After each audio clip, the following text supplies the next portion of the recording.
شامل عبادت ہے، شامل عبادت ہے۔ قول الرسول والذين آمنوا معه متى نصر الله ألا إن نصر الله قريب صدق الله مولانا العلي العظيم وصدق رسوله النبي الكريم ونحن على ذلك لمن الشاهدين والشاكرين والحمد لله رب العالمين۔ درود شریف پڑھ لیجیے۔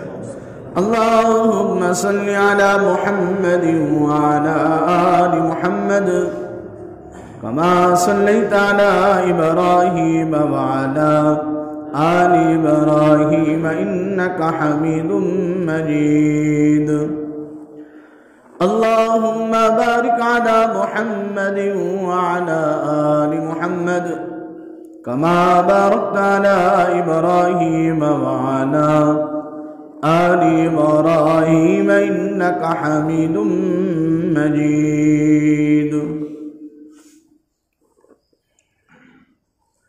میرے محترم بزرگوں، دوستوں اور دینی بھائیوں، اللہ تبارک و تعالیٰ نے مجھے اور آپ کو ایک ایمان والا بنایا اور اسلام کی دولت سے ہمیں سرفراز فرمایا،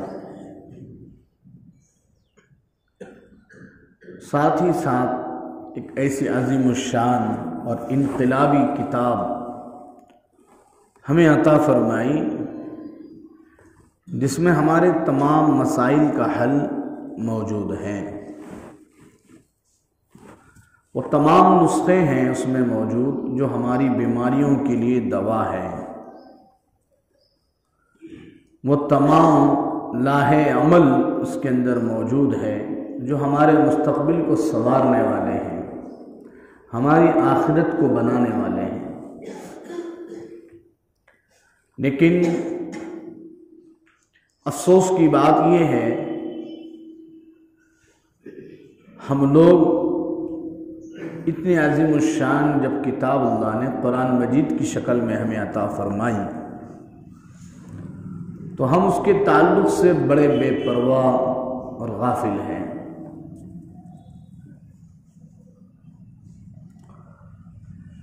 اور یہ لاپرواہی اتنی عام ہو گئی ہے، کیا خاص اور عام، ہر کوئی اس میں مبتلا ہے۔ ایک طبقہ تو وہ ہے جو سرے ہی سے دین کی کسی بات کو اہمیت دیتا ہی نہیں، جن کے نزدیک صرف دنیا کمانا، دنیا کی چیزوں سے فائدہ اٹھانا اور عیش و مستی کے اندر اپنی زندگی گزارنا ہے۔ انہیں قرآن و حدیث، دنیا و آخرت، جنت و دوزخ، برزخ و قبر، اس سے انہیں کوئی لینا دینا نہیں۔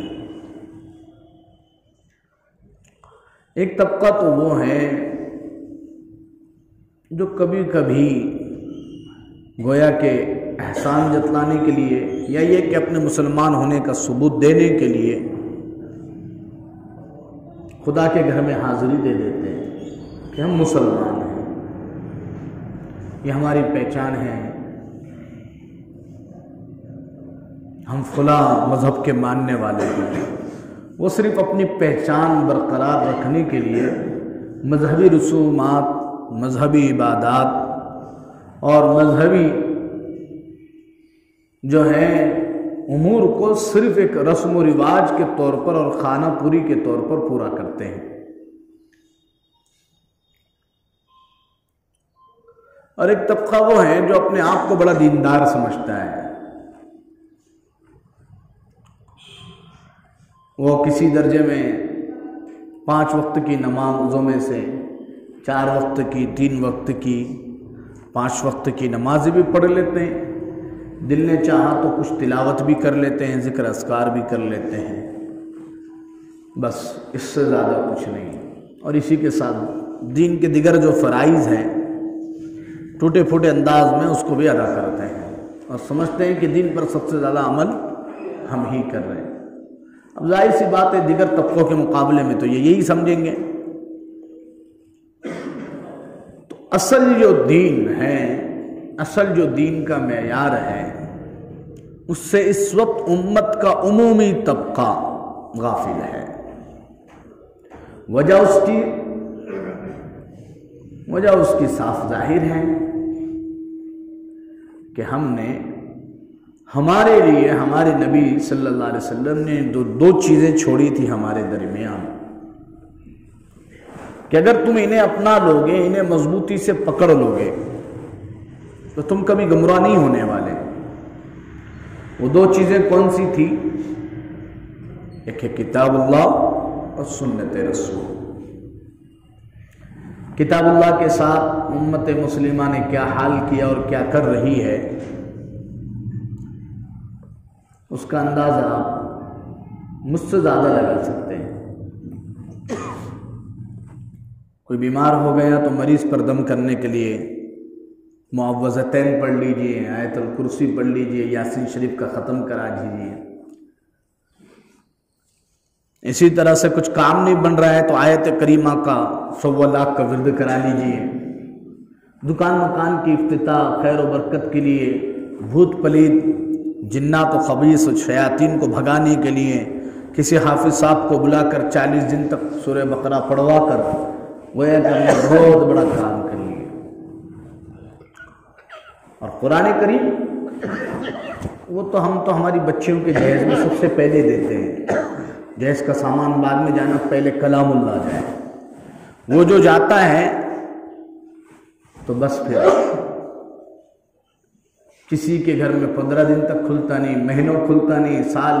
بعض تو ایسے ہوتے ہیں کہ ان کے گھر میں قرآن نہیں ہوتا ہے تو کسی کا جنازہ اٹھ رہا ہے تو مسجد میں سے پیٹی لے کر آؤ بس۔ اور وہ پیٹی بھی ایسی کھلتی ہے کہ پچھلے مرحوم کے لیے کسی نے رکھوائی تھی، جب سے بند پڑی تھی، اب کوئی نئے کا انتقال ہوا ہے تو اس وقت اب یہ پیٹی کھل رہی ہے قرآن کریم کی۔ بس یہ حال ہے اس امت کا۔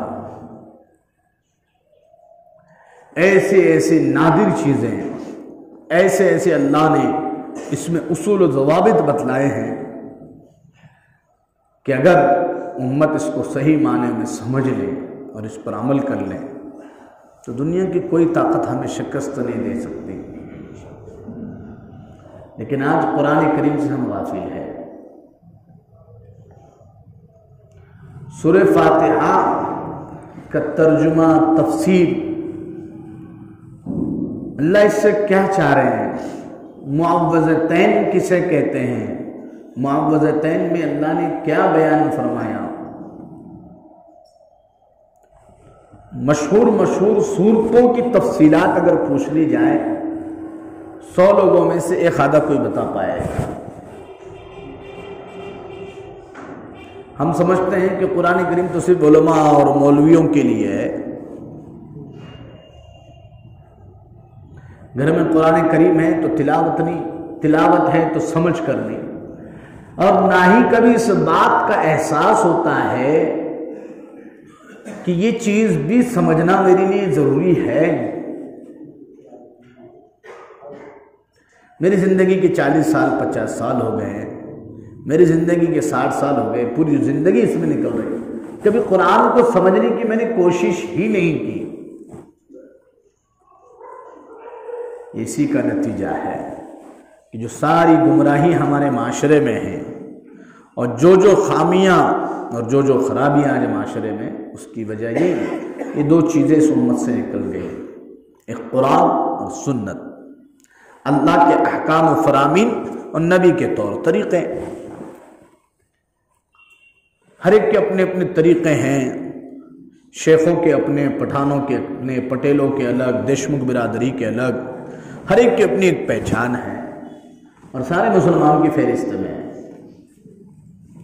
جبکہ دیگر مذاہب کے ماننے والوں کو دیکھو آج وہ ہماری تعلیمات سے فائدہ اٹھا کر دنیا میں اپنی قوموں کا نام روشن کر رہے ہیں۔